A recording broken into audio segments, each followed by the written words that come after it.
हामी तपाईहरुलाई आज गौरीगञ्ज हुँदै कुञ्जीबारी बैगुन्धुरा सोलमारीसम्मको यात्राको रमणीय दृश्यहरू देखाउँछौँ, जहाँ गौरादा नगरपालिकाको सिमानाहरू जोडिएका छन्।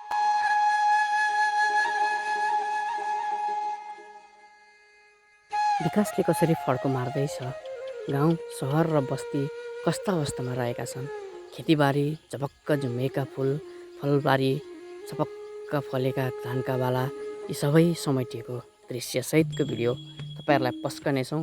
हेरेर प्रतिक्रिया दिनुहोला।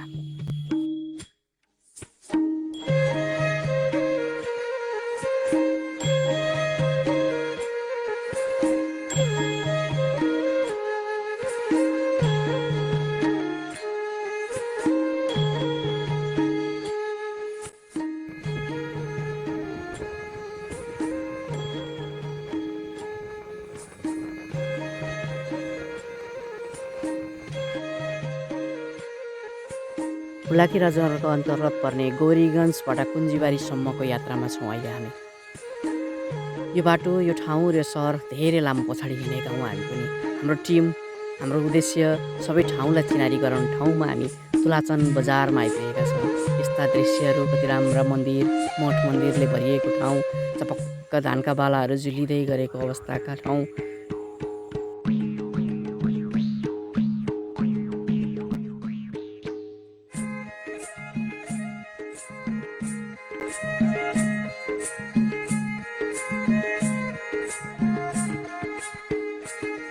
अब हामी तपाईलाई कुञ्जीबारी बजारलाई प्रवेश गरेर पुर्याउनेछौँ।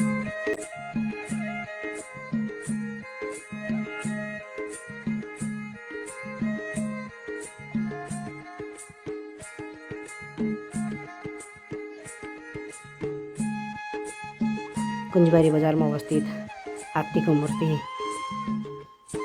बजार, कुञ्जीबारी बजार, यी सुन्दर घर, तराईतिर देखिने घरहरू।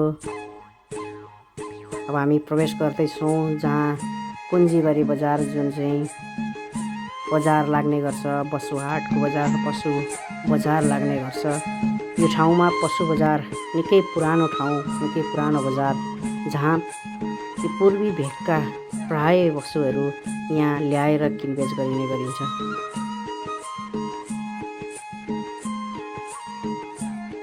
यो ठाउँबाट अब हामीलाई बैगुन्धुरा बजार निस्किनु छ। हामी यो ठाउँ जान्दैनौँ, ठाउँ थाहा छैन, कस्तो ठाउँ छ, कस्तो छ हामी पनि जान्दैनौँ। अनभिज्ञ ठाउँ, अनभिज्ञ गाउँ, हामी पनि सोध्दै खोज्दै बाटो कस्ता छन्, नहरै नहर, एकान्तमा भरिएका घरहरूका दृश्य देखाउँदै हामी तपाईलाई लैजानेछौँ।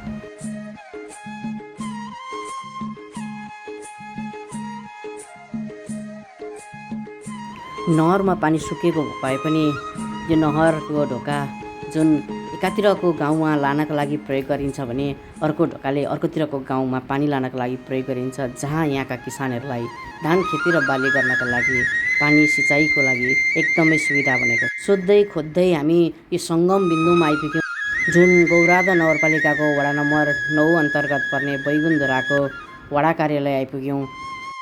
9 नम्बर वडा कार्यालय गौरादाको।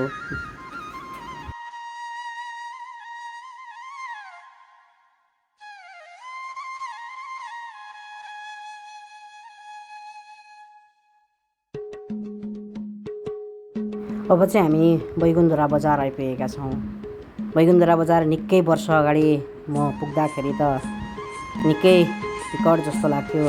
आज यो ठाउँ देख्दा एकदम खुसी लाग्यो।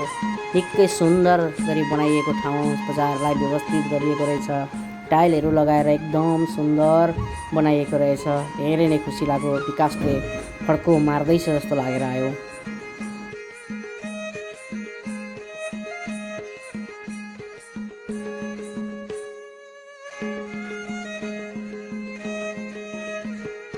ठाउँहरू घुम्दै र हेर्दै हामी सोलमारी बजार आइपुग्यौँ, जहाँ एकदमै चर्चित यहाँको डबका पहिले फेमस सोलमारी भनेर चिनिन्थ्यो। अहिले सोलमारीमा पनि चारैतिर सिसी क्यामेराले भरिएको चट्ट माछाको दृश्य। यो कमल गाउँपालिकामा पर्ने सोलमारी एकदमै राम्रो र व्यवस्थित बनाइएको रहेछ। यहाँका बाटाहरू, जहाँ जति पनि ठाउँहरू हामी घुम्दै आयौँ, ती सबै जति पिच गरिएका छन् ती सबै कमल गाउँपालिकामा परेको देखियो। र अन्त्यमा हामीले सोलबारी बजारमा प्याजी र पकौडा किनेर खायौँ।